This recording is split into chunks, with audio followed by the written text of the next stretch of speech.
In this video, I will show you how to open Outlook in laptop.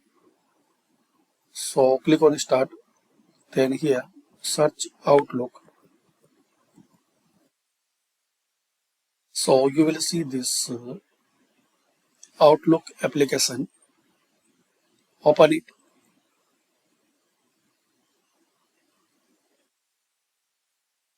And sign in with your email and password.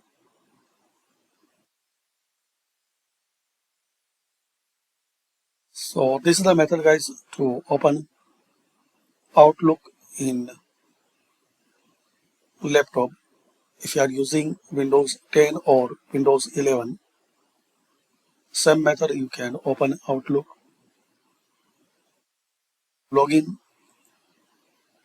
You need your Outlook email address. You want to know how to create a free Outlook email.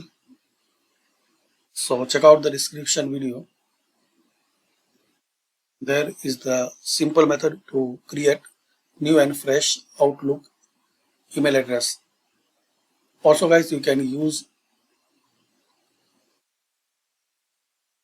Hotmail for Microsoft. So if you have the Outlook mail or Hotmail, you can open and you can log in this Outlook application. So thanks for watching. Comment on this video useful for you or not.